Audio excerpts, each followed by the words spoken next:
Hello everyone, welcome to प्रयास education institute Dhanauri. तो last video में हमने पढ़ा था सेल के बारे में। व्हाट इज सेल, सेल की डेफिनेशन क्या है, सेल थ्योरी किसने दी थी, सेल की डिस्कवरी किसने की थी, लिविंग सेल किसने खोज की थी, डेड सेल किसने खोज की थी। ये सभी जो हमने वन टाइप क्वेश्चन है जो आपके कम्पिटेटिव एग्जाम में भी काम आने वाले हैं, ये सब हम पिछली वीडियो में पढ़ चुके हैं। तो अगर आप लोगों ने वो वीडियो नहीं देखी है तो आप जाके हमारे चैनल पे वो वीडियो देखिए। और आज हम पढ़ने वाले हैं हमारा नेक्स्ट टॉपिक, जिसमें हम पढ़ेंगे सेल के ऑर्गेनेलीज के बारे में, सेल के मेन कंपोनेंट के बारे में कि सेल बनती किससे है। सेल बनती है सेल वॉल से, सेल मेम्ब्रेन से, न्यूक्लियस से। तो जितने भी हमारे बेसिक कंपोनेंट है, जैसे हमारे 3 बेसिक कंपोनेंट है। फर्स्टली है हमारा सेल मेम्ब्रेन, सेकंड है न्यूक्लियस, थर्ड है साइटोप्लाज्म। तो अगर हम किसी भी एक टिपिकल सेल की बात करें, उस सेल के अंदर एक तो हमारा होता है न्यूक्लियस, एक तो होता है हमारा न्यूक्लियस। सेकेंड ये हमारा जो मोस्ट अबाउंडेड कंटेंट है ये होता है हमारा साइटोप्लाज्म, और जो ऊपर वाली कवरिंग होती है इसको बोलते हैं हम प्लाज्मा मेम्ब्रेन। तो आइए इन सभी के बारे में पढ़ते हैं। तो हम स्टार्ट करते हैं। पहले हमारी जो हमने पिछले वीडियो में प्लांट सेल और एनिमल सेल का डिफरेंस पढ़ चुका था। हमने पिछले वीडियो में प्लांट सेल और एनिमल सेल के डिफरेंस के बारे में हम पढ़ चुके थे। तो आज हम बात करेंगे सेल के सभी ऑर्गेनेलीज के बारे में। तो सबसे पहले हम स्टार्ट कर रहे हैं हमारा जो फर्स्ट ऑर्गेनेली है या सेल की जो कवरिंग है जिसको हम बोलते हैं प्लाज्मा मेम्ब्रेन, तो उसके बारे में हम स्टडी करते हैं। आइए, सेल मेम्ब्रेन, इसको हम प्लाज्मा मेम्ब्रेन भी बोलते हैं। क्या होती है ये? कोई भी अगर सेल है, उस सेल की जो कवरिंग होती है, ये कवरिंग, इस कवरिंग को ही हम बोलते हैं क्या? सेल मेम्ब्रेन या plasma membrane. Outermost membrane covering occur inside the cell wall. अगर हम प्लांट सेल की बात करें, प्लांट सेल में क्या होता है? प्लांट सेल के ऊपर एक और वॉल होती है जिसको हम बोलते हैं सेल वॉल। सेल वॉल, तो सेल वॉल के नीचे बोल रहा है ये कि सेल वॉल के अंदर एक कवरिंग होगी, उस कवरिंग को बोलेंगे हम प्लाज्मा मेम्ब्रेन या cell membrane. Universal structure both for prokaryotic and eukaryotic. क्या मतलब है इसका? जो हमारी प्लाज्मा मेम्ब्रेन है, जो सेल के ऊपर की वॉल है जिसको प्लाज्मा मेम्ब्रेन बोल रहे हैं, वो प्रोकैरियोटिक में भी होती है और यूकैरियोटिक में भी होती है। Cilia, flagella, mesosomes, microvilli etcetera are the modified plasma membrane और एक्सटेंशन। आपने किसी भी एक सेल की टिपिकल स्ट्रक्चर में पढ़े होंगे, जैसे ये सेल है, इसको ऊपर ऐसे फ्लैजिला लगा हुआ है, सिलिया लगा हुआ है, तो ये भी क्या होती हैं? ये भी हमारी प्लाज्मा मेम्ब्रेन ही होती हैं, बट इनमें क्या वो होता है, थोड़ा सा मॉडिफिकेशन हुआ होता है। तो जो हमारी सिलिया, फ्लैजिला, मेसोसोम, मेसोसोम हमने पिछली वीडियो में पढ़ा था। क्या था मेसोसोम? जो हमारी मेम्ब्रेन है ये अंदर की तरफ फोल्ड है, ये वाला पोर्शन हो जाएगा मेसोसोम और ये बाकी हो जाएगी हमारी प्लाज्मा मेम्ब्रेन। तो मेसोसोम क्या होता है? The inner folding of the plasma membrane. तो हमारी सिलिया, फ्लैजिला, मेसोसोम, माइक्रोविल्ली, ये सभी की सभी क्या है? हमारी प्लाज्मा मेम्ब्रेन है। It act as selectively permeable membrane. जो प्लाज्मा मेम्ब्रेन है वो as a selectively permeable membrane, इसको हम SPM भी लिख सकते हैं। एज ए SPM एक्ट करती है। SPM एक्ट का मतलब क्या है कि ये कुछ भी सिलेक्टेड मॉलिक्यूल, सपोज करो आप किसी क्लब में जा रहे हो, अगर आपके पास एंट्री कार्ड है तो आप एंट्री कर सकते हो, अदरवाइज आप वहां एंटर नहीं कर सकते। तो इसका मतलब यही है कि जो मॉलिक्यूल, जिस मॉलिक्यूल्स के अंदर नीड है, जिस मॉलिक्यूल्स के अंदर जरूरत है, उसको यह क्या कर देगी? अंदर जाने के लिए क्या कर देगी? अलाउ कर देगी। या जिस भी कंटेंट के अंदर जरूरत नहीं है, कोई वाटर मॉलिक्यूल अंदर नहीं चाहिए, तो उसको क्या कर देगी? रिस्ट्रिक्ट कर देगी। इसलिए इसको बोलते हैं हम selectively permeable membrane, SPM। Chemical structure of the plasma membrane. Fluid matrix made up of the lipids, phospholipids, glycolipids and proteins. जो हमारी प्लाज्मा मेम्ब्रेन होती है ये किससे मिलकर बनती है? ये लिपिड से मिलकर बनती है, फॉस्फोलिपिड्स या ग्लाइकोलिपिड्स या प्रोटीन से मिलकर बनती है। Lipid molecules are the polar and non polar. इसका मतलब क्या है? जो हमारे लिपिड्स मॉलिक्यूल हैं इस वॉल के ऊपर, इस वॉल जो हमारी किससे मिलकर बनी है? लिपिड से मिलकर बनी है। इस लिपिड में क्या है? इस लिपिड में हमारे ऐसे हमारे लिपिड अरेंज्ड होते हैं हमारे एक प्लाज्मा मेम्ब्रेन के अंदर। तो ये जो ऊपर वाला पोर्शन होगा इसको बोलते हैं हम हेड, और ये जो नीचे वाला पोर्शन है इसको बोलते हैं हम टेल, इसको बोलते हैं हम टेल। ये बोल रहा है जो हमारी लिपिड्स मॉलिक्यूल्स है, जो ऊपर वाला रीजन है उसको बोलते हैं पोलर रीजन। पोलर रीजन कैसा है, वाटर लविंग मीन्स हाइड्रोफिलिक, और जो नॉन पोलर है इसको हम टेल बोलेंगे, वो होता है हमारा water repelling means hydrophobic. It forms a lipid bilayer, lipids की दो लेयर होती हैं, ये लिपिड्स की कितनी लेयर होती है इसके अंदर, दो लेयर होती है। ये देखते हैं हमारे, ये हमारा प्लाज्मा मेम्ब्रेन का एक सिंपल सा डायग्राम है। इसमें क्या दे रखा है, वही जो हमने पीछे बात की कि जो हमारी प्लाज्मा मेम्ब्रेन है वो किससे मिलकर बनती है, फोस्फोलिपिड्स की बाई लेयर से मिलकर बनती है। एक लेयर ही, एक लेयर ये, तो हो गई हमारी दो लेयर। दो लेयर में क्या है, ये जो हमारा लिपिड है ये उसका हेड है और ये उसकी टेल है। हेड वाला पोर्शन क्या है, हेड वाला जो पोर्शन वो है कौन सा, वाटर लविंग मीन्स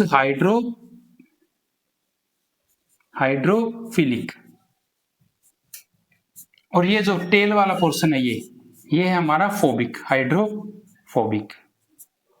जो हमारा हेड पोर्शन है ये हमारा हाइड्रोफिलिक हेड, ठीक है। ये क्या करेगा, वाटर लविंग है ये, और ये जो पोर्शन है ये वाटर हेटिंग है, हाइड्रोफोबिक हम इसको बोलते हैं। अगर हम बात करें मॉडल्स की, प्लाज्मा मेम्ब्रेन के ऊपर बहुत सारे साइंटिस्ट है जिन्होंने क्या दिए, अपने अपने मॉडल्स दिए हैं। तो हमारे पास जो पहला है वो यूनिट मेम्ब्रेन मॉडल है। जो पहला मॉडल है हमारा प्लाज्मा मेम्ब्रेन का वो है यूनिट मेम्ब्रेन मॉडल, जो दिया था scientist Dawson, Daniel and Robertson ने 1959 के अंदर। आपने बस डेट याद रखनी है कि जो यूनिट मेम्ब्रेन मॉडल है वो कब दिया गया था, 1959 के अंदर। इस मॉडल का मतलब क्या था कि ये जो साइंटिस्ट इन्होंने ऑब्जर्व किया था कि जो प्रोटीन है are located on the both side of the lipid bilayer based on the surface tension। जो हमारे तीन साइंटिस्ट हैं रॉबर्टसन, डैनियल और डेवसन, इन्होंने क्या ऑब्जर्व किया था इस मॉडल के अंदर कि जो हमारे प्रोटीन है, ये वाले प्रोटीन है, ये तो सेल के दोनों साइड पे लोकेटेड है, अरेंज्ड है। तो यही इस मॉडल की थियरी थी। इस मॉडल का नाम दिया गया था यूनिट मेम्ब्रेन मॉडल, कि मेम्ब्रेन के दोनों तरफ क्या है, हमारे प्रोटीन्स हैं। नेक्स्ट है model of the plasma membrane is a fluid Mosaic model. बहुत ही एक्सेप्टेड मॉडल है ये, आज के टाइम में भी हम इसी मॉडल को मानते हैं, फ्लूइड मोजाइक मॉडल। ये दिया गया था सिंगर एंड निकोलसन ने 1972 के अंदर। ये इंपॉर्टेंट है आपका, फ्लूइड मोजाइक मॉडल किन साइंटिस्टों ने दिया, सिंगर एंड निकोलसन ने दिया, 1972 के अंदर दिया गया। इस मॉडल के अंदर क्या था, जो हमारी टू लेयर ऑफ फोस्फोलिपिड्स है, जो हमारी प्लाज्मा मेम्ब्रेन की बाई लेयर है, जो किससे मिलकर बनी है, फोस्फोलिपिड से मिलकर बनी है और प्रोटीन से मिलकर बनी है, वो अरेंज्ड एक मोजाइक मैनर में। मोजाइक मैनर का मतलब क्या होता है, मोजाइक मतलब जैसे पजल होती हैं, ऐसे जैसे ये कोई हमारी मेम्ब्रेन है, इसके अंदर हमारे लिपिड ऐसे प्रेजेंट है, हमारे प्रोटीन ऐसे प्रेजेंट है कि जैसे कि ये क्या हो, मोजाइक हो। इसलिए इस मॉडल का नाम दिया गया फ्लूइड मोजाइक मॉडल, कि फ्लूइड के अंदर हमारे प्रोटीन एज ए मोजाइक की तरह फैले हुए हैं, मोजाइक मैनर में फैले हुए हैं, ठीक है। Next, flexible, broken and reunited. इसका मतलब क्या है कि जो हमारी सेल मेम्ब्रेन है,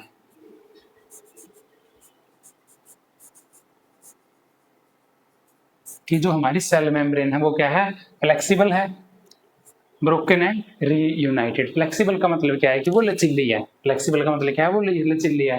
ब्रोकन एंड रीयूनाइटेड का मतलब क्या है कि अगर हमारी हमारी सेल मेम्ब्रेन अगर टूट भी जाए तो वो दोबारा से क्या हो जाती है, रीयूनाइट, जुड़ जाती है वो। Two type of the protein, peripheral and integral. अगर हम बात करें हमारी प्लाज्मा मेम्ब्रेन के, ये बोल रहे हैं कि इसके अंदर दो टाइप के प्रोटीन्स प्रेजेंट होते हैं। फर्स्ट है हमारा पेरिफेरल प्रोटीन, एक है हमारा क्या है, इंटीग्रल प्रोटीन। ये हमारी दो लेयर होगी मेम्ब्रेन की। ये बात करें कि इसके अंदर दो प्रोटीन होते हैं, फर्स्ट है पेरिफेरल प्रोटीन, सेकंड है इंटीग्रल प्रोटीन। पेरिफेरल प्रोटीन जो लेयर के बाहर प्रेजेंट हो, इंटीग्रल प्रोटीन जो लेयर के अंदर प्रेजेंट हो। ये प्रोटीन्स क्या करते हैं, ये प्रोटीन कंटेंट को अंदर और बाहर लेके जाने में हेल्प करते हैं। Next, proteins icebergs floating on the sea of the phospholipids.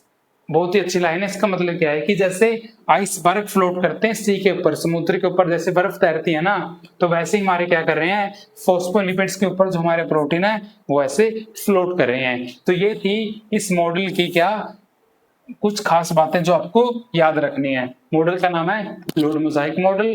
किन्होंने दिया था? निकोलसन और सिंगर ने दिया था 1972 के अंदर। इसका मतलब क्या था कि जो हमारा प्रोटीन है वो एक मोजाइक के मैनर में अरेंज्ड है, ठीक है, और इसके अंदर दो प्रोटीन पाए जाते हैं। फर्स्ट कौन सा है? Peripheral and integral protein. और ये क्या बता रहे हैं मॉडल की, जो हमारी प्लाज्मा मेम्ब्रेन है वो फ्लेक्सिबल है, अगर टूट जाती है तो वो दोबारा से रीयूनाइट हो जाएगी। ये हमारा प्लाज्मा मेम्ब्रेन है जो हम पढ़ रहे हैं, सेल मेम्ब्रेन, उसके फंक्शंस के बारे में। Functions of the plasma membrane, जैसे कि हम पढ़ रहे हैं कि प्लाज्मा मेम्ब्रेन क्या होती है? आउटर कवरिंग होती है किसी भी सेल की। तो it provide and maintain shape of the cell. अगर प्लाज्मा मेम्ब्रेन ऐसी है तो सेल की शेप भी ऐसी होगी ना।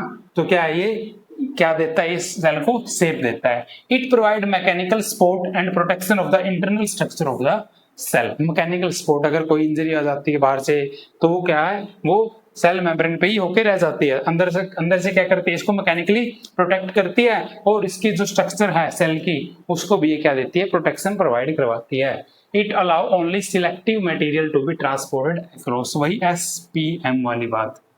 ये क्या करती है? सिर्फ सिलेक्टेड मटेरियल को ही अलाउ करती है अंदर जाने के लिए।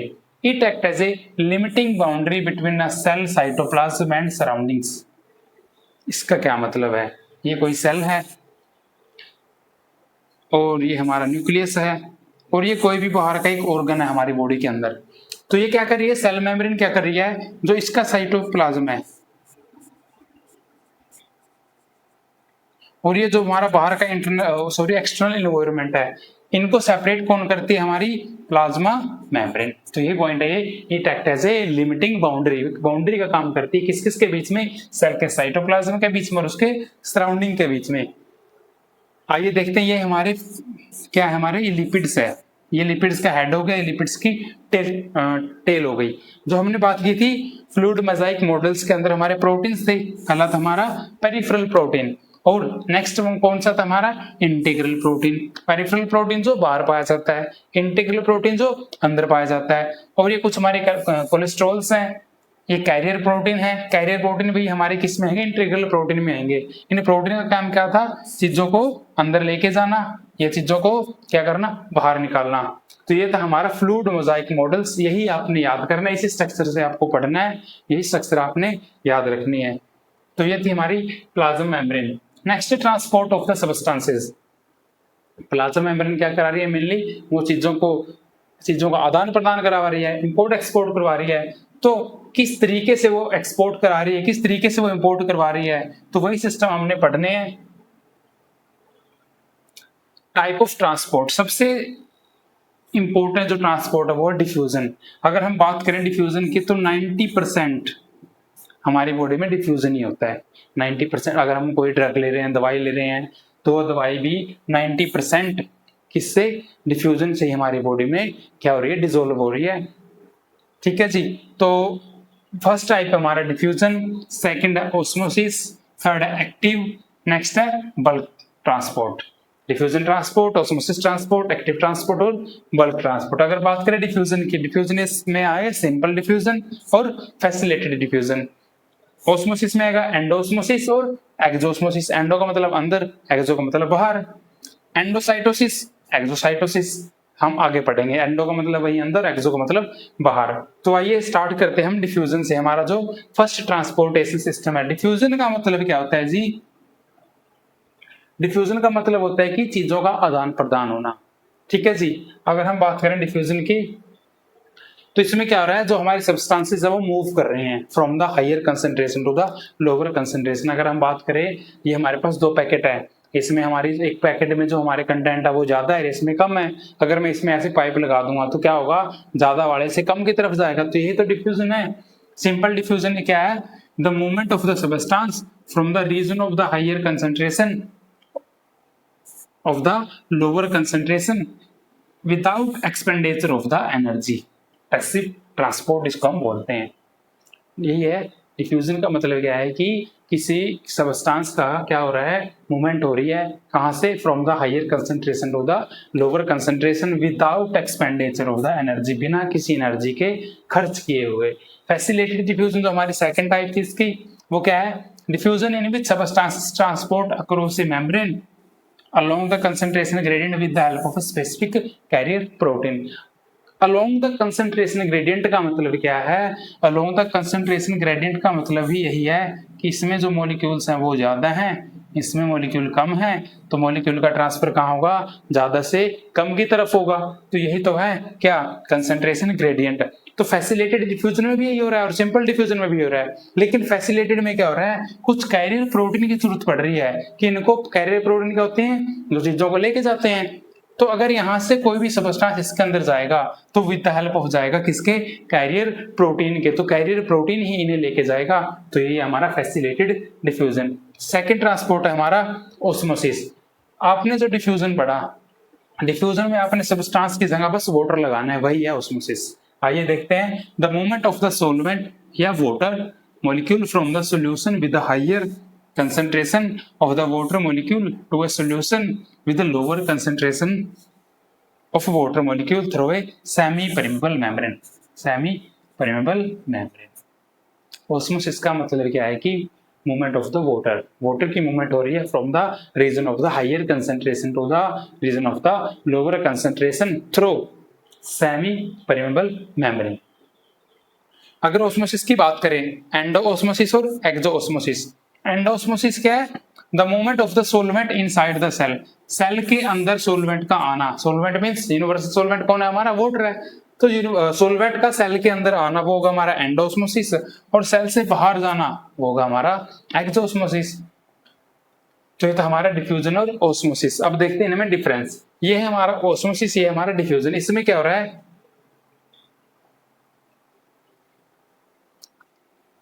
ये हमारी क्या है? सेमी परमेबल मेम्ब्रेन, एसपीएम है ये हमारी। इसमें क्या हो रहा है? ये हमारे प्योर वाटर के मॉलिक्यूल है, ये जो आपको दिखाई दे रहे हैं, ये वाले ये हमारे क्या है? वाटर के मॉलिक्यूल्स हैं। ये क्या कर रहे हैं? यहाँ पे जो वाटर की जो कंसंट्रेशन है, यहाँ पे जो वाटर की कंसंट्रेशन है वो क्या है? हाई है। यहाँ पे जो वाटर की कंसंट्रेशन है वो क्या है? लो है। तो water across the wall move करेगा from the higher concentration to the lower concentration. ठीक है जी, ये तुम्हारा ऑस्मोसिस। डिफ्यूजन में भी ऐसा है। यहाँ पे आप कंसंट्रेशन देख रहे हो, यहाँ पे हाई है और यहाँ पे concentration of molecule is low. तो ये क्या करेगा? From the region of the higher concentration to the region of the lower concentration, ये क्या करेगा? सब्सटेंसेस की मूवमेंट होगी, इसी को बोलेंगे हम डिफ्यूजन। नेक्स्ट है type of solutions. Type of solution का मतलब क्या है? इसमें हम एक्सपेरिमेंट करते हैं कि हमारी कोई भी एक सेल है, वो हमने एक सोल्यूशन में रख दी। ये हमारी कोई सेल है, हमने इसको सोल्यूशन में रखा। अब सोल्यूशन में रखने के बाद अगर ये सेल सोल्यूशन में रखने के बाद स्वेल हो रही है, या सोल्यूशन में रखने के बाद ये श्रिंक हो रही है, या इसकी शेप क्या है? सेम है, तो यही है हमारे तीन टाइप के सोल्यूशन जिसको हम पहले पढ़ेंगे। फर्स्ट है हमारा आइसोटोनिक सोल्यूशन। आइसोटोनिक सोल्यूशन का मतलब क्या है कि हमारा कोई सोल्यूशन है, उस सोल्यूशन में हमने सेल को रखा, तो जो कंसंट्रेशन होगी हमारे सोल्यूशन की, जो हमारे सोल्यूशन की कंसंट्रेशन होगी और जो सेल के कंटेंट की कंसंट्रेशन होगी, वो दोनों क्या होगी? सेम होगी। इसको बोलते हैं हम isotonic solution. Medium has the same water concentration that of the cell. जो भी सेल की कंसंट्रेशन है वही हमारे मीडियम की कंसंट्रेशन है। इसके अंदर क्या होगा? हमने डिफ्यूजन पढ़ा, डिफ्यूजन में क्या हो रहा है? Higher concentration to lower concentration molecules की मूवमेंट हो रही है। तो यहाँ पे क्या हो रहा है? ना तो यहाँ पे मॉलिक्यूल ज्यादा है, ना सेल के अंदर मॉलिक्यूल ज्यादा है, तो यहाँ पे क्या होगा? कोई भी मूवमेंट नहीं होगी।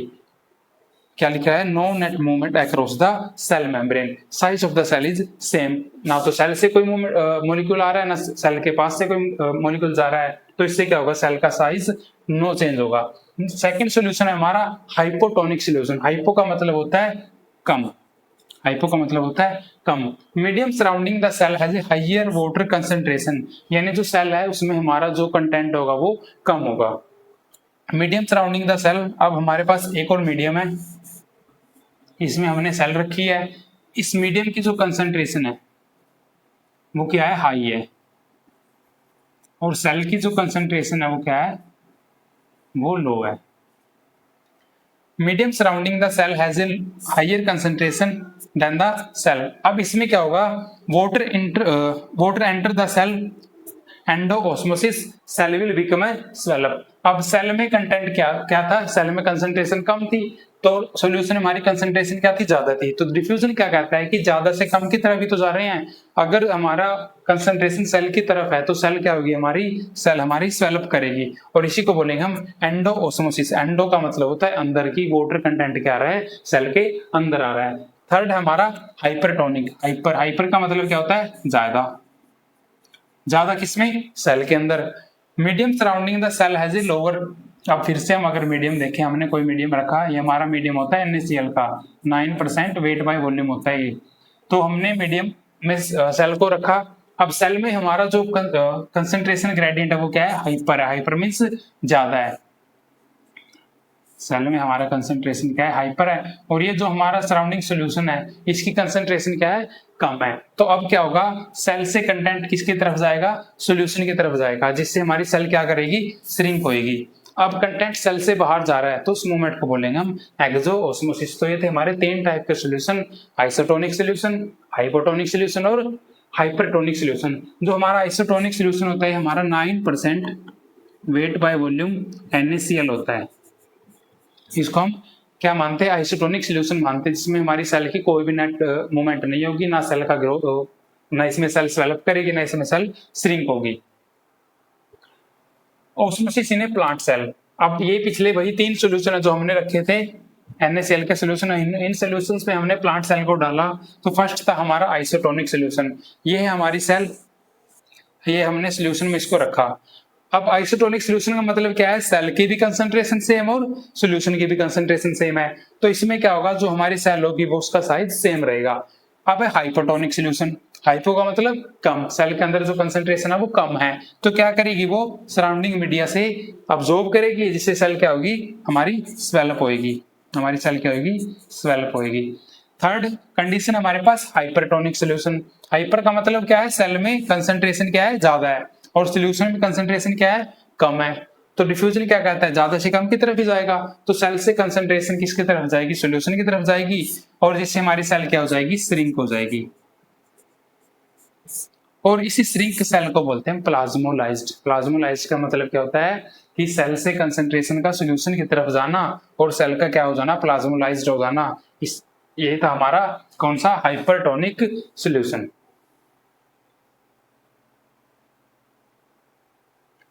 अगर हम बात करें नेक्स्ट ट्रांसपोर्ट की, हमने डिफ्यूजन पढ़ा। डिफ्यूजन में क्या हो रहा था कि सिर्फ higher concentration to lower concentration molecule जा रहे थे, बट उनमें कोई भी एनर्जी नहीं खर्च हो रही थी।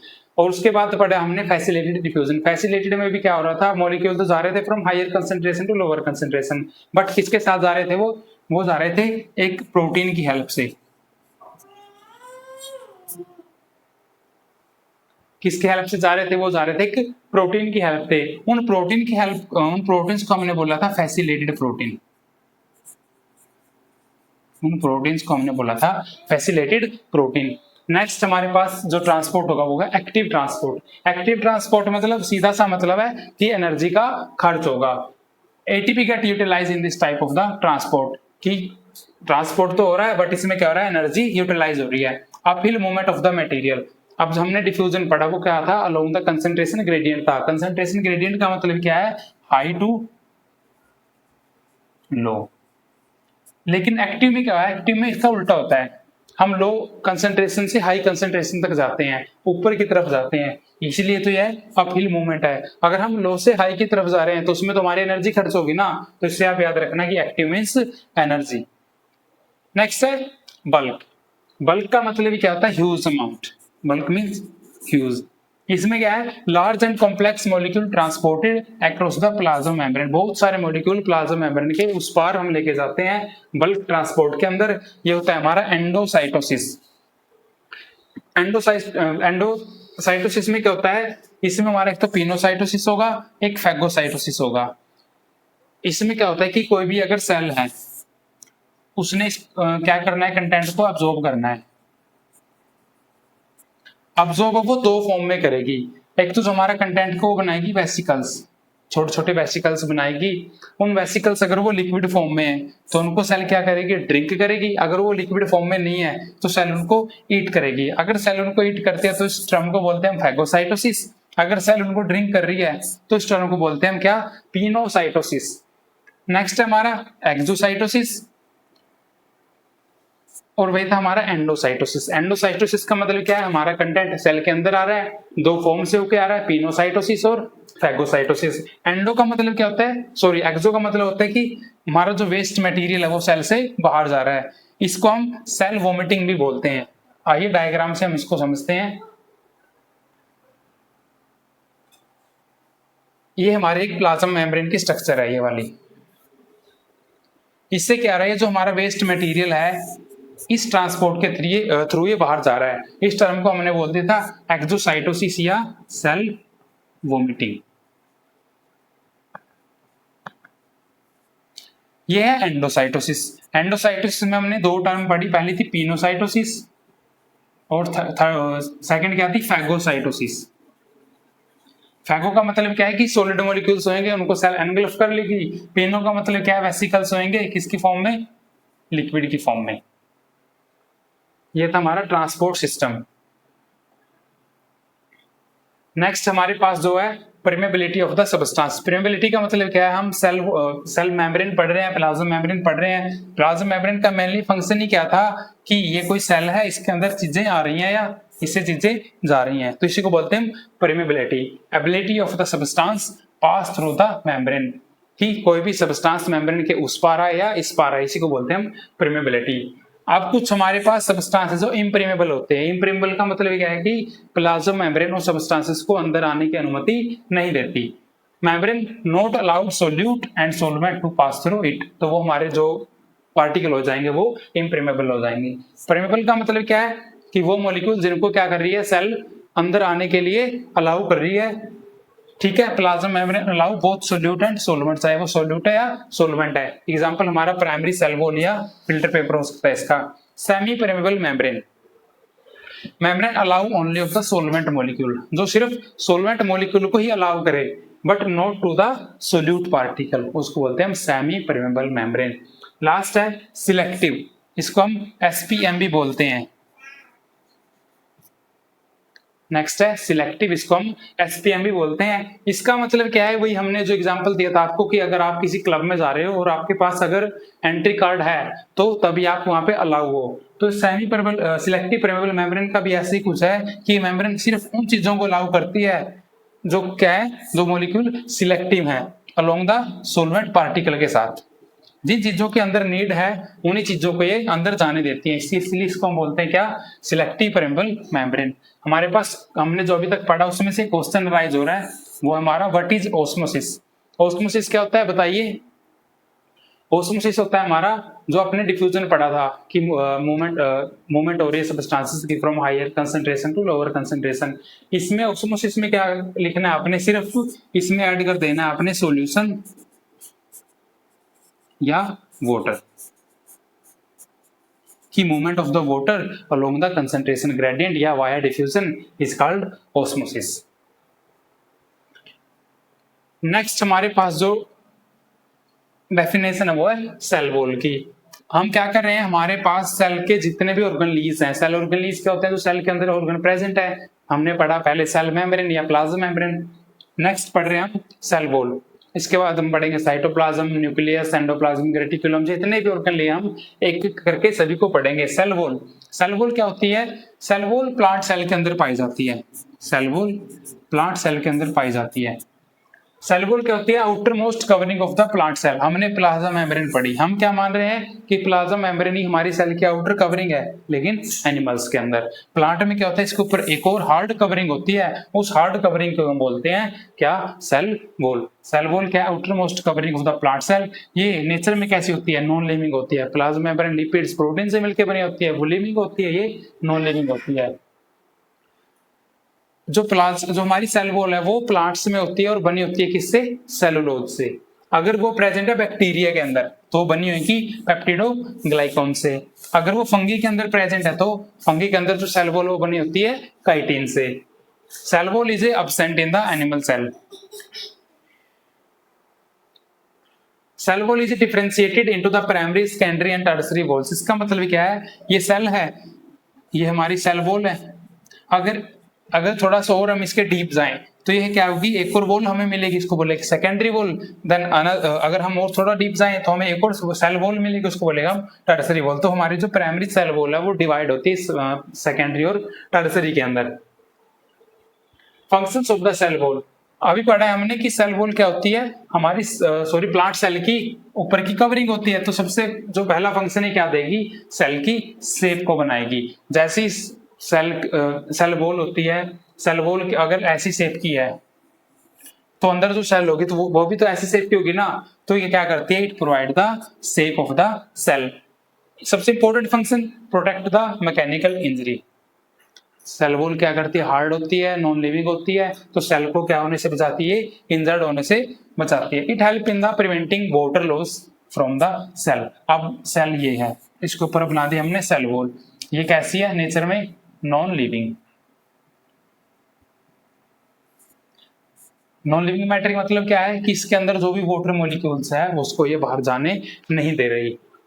It acts as a barrier between the interior cellular component and the external environment। वही जो हमने प्लाज्मा मेम्ब्रेन के अंदर पढ़ा था कि प्लाज्मा मेम्ब्रेन क्या कर रही थी, साइटोप्लाज्म और जो बाहर का इन्वायरमेंट था उसको अलग कर रही थी। तो सेल वॉल भी ऐसा ही कुछ बाउंड्री क्रिएट कर रही है किसके अंदर के सेलुलर कंपोनेंट के अंदर और बाहर का जो इन्वायरमेंट है उसके अंदर। It help to control the expansion due to the intake of the water. Cell wall hard है, अगर ये वाटर अब्सॉर्ब कर रही है तो उससे क्या होगा, सेल स्वेलअप हो जाएगी।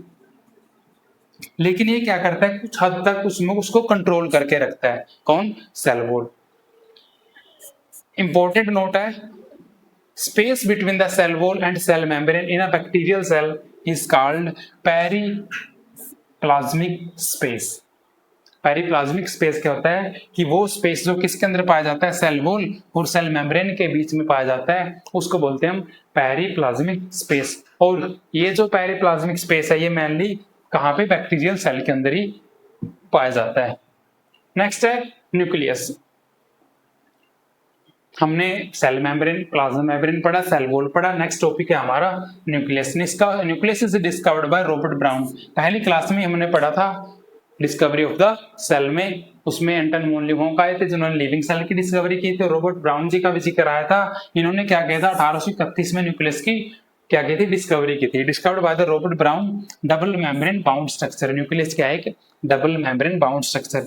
ये न्यूक्लियस है, इसके ऊपर भी क्या होगी, एक मेम्ब्रेन होगी और फिर उसके ऊपर एक मेम्ब्रेन होगी। ये हो गया double membrane bound structure. It control metabolism, growth and heredity. Material is genetic material.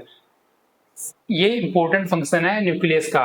सबसे पहला क्या है, इट कंट्रोल मेटाबॉलिज्म। मेटाबॉलिज्म क्या होता है, metabolism is the sum of all the chemical reaction that occurring inside the body. की जितनी भी बॉडी के अंदर केमिकल रिएक्शन हो रही है उन सभी को कौन कंट्रोल कर रहा है, न्यूक्लियस कंट्रोल कर रहा है। जो हमारी सेल की ग्रोथ हो रही है उनको कौन कंट्रोल कर रहा है, न्यूक्लियस कंट्रोल कर रहा है। जो भी हमारी हेरिडिटी है, मतलब जो कैरेक्टर हमारे पेरेंट्स से हमारे अंदर ट्रांसफर हुए हैं वो भी किसके कंट्रोल के अंडर हुए हैं, वो भी हमारे न्यूक्लियस के कंट्रोल के अंडर हुए हैं। हमारी न्यूक्लियस की टिपिकल स्ट्रक्चर है जिसको हम अभी समझेंगे। फर्स्ट है न्यूक्लियर एनवलप। न्यूक्लियर एनवलप का मतलब क्या है, ये ऊपर की जो वॉल है इसको बोलेंगे हम न्यूक्लियर एनवलप। ये न्यूक्लियर एनवलप हमारी दो वॉल से मिलकर बनती है और इसका बीच में एक स्पेस भी होता है। जो space between these membrane is called perinuclear space. Nuclear envelope क्या है, हमारे न्यूक्लियस के ऊपर की मेम्ब्रेन है।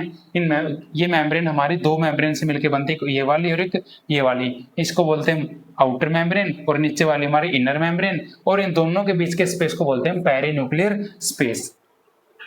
सेकेंड है न्यूक्लियर पोर। ये आपको जो पोर दिखाई दे रहे हैं ये, इन पोर्स को बोलेंगे हम न्यूक्लियर पोर्स।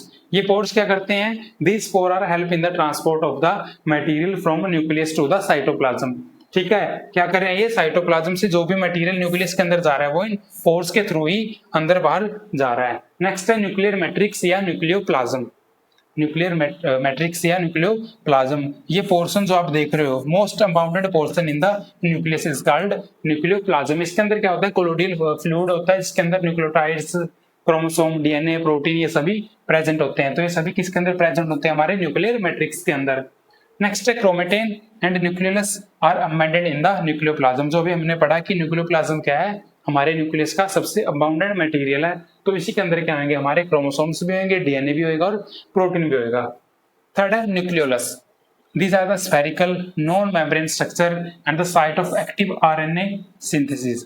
जहाँ पे क्या बन रहा है हमारा RNA बन रहा है, उस वो RNA कहाँ पे बन रहा है हमारा न्यूक्लियस के अंदर ही बन रहा है, तो उस स्पेस को बोलेंगे हम न्यूक्लियोलस। ये एक थ्रेड लाइक स्पेस होता है जो आपको बिल्कुल सेंटर में दिखाई दे रहा है, ये हमारा है न्यूक्लियोलस। लास्ट है chromatin, network of the nucleo protein fibre.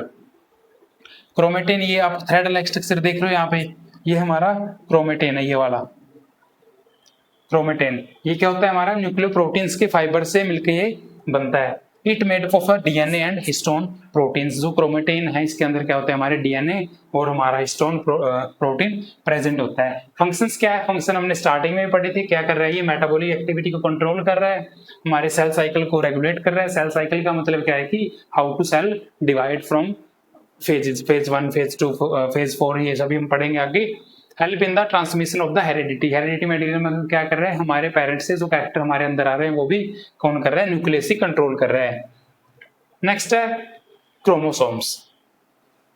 Chromosomes को हम बोल सकते हैं unit of the nucleus. Chromosomes are discovered by the Strasburger in 1875। कब डिस्कवर किए थे, 1875 के अंदर। क्या होते हैं chromosomes are the rod like structure appear only during the cell division. अभी हमने न्यूक्लियस की स्ट्रक्चर पढ़ी, उसमें आपने कभी कहीं क्रोमोसोम दिखे नहीं, क्योंकि ये कब दिखाई देते हैं, सिर्फ कब, during the cell division.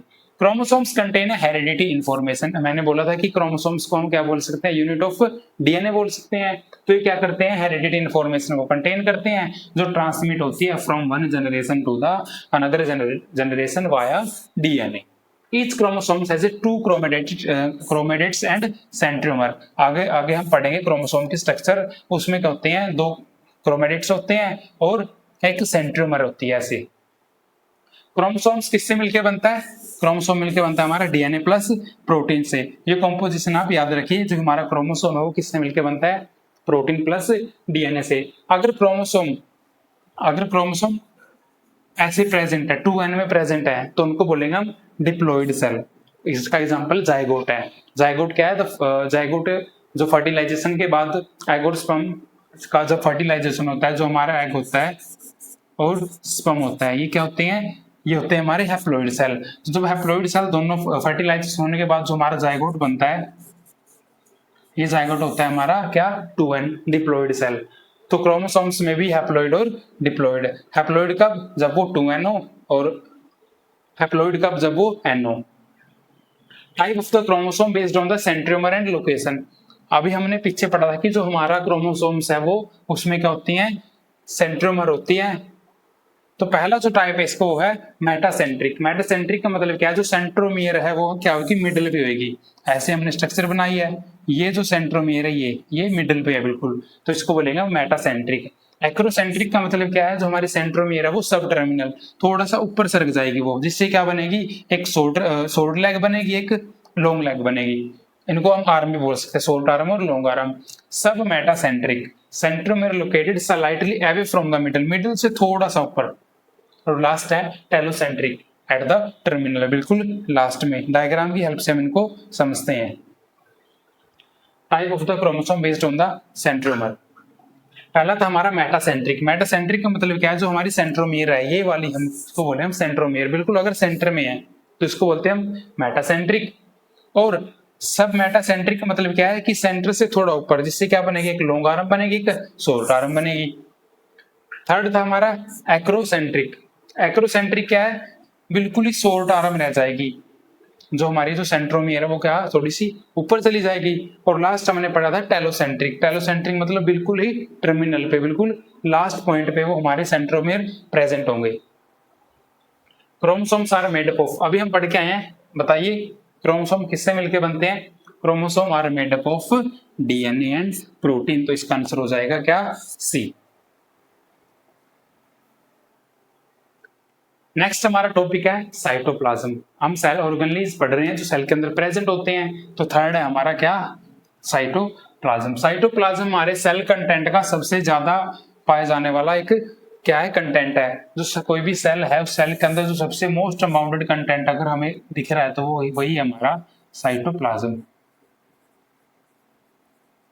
Cytoplasm jelly like substance होता है जो सेल के अंदर प्रेजेंट होता है। Cellular content located between the plasma membrane and nucleus.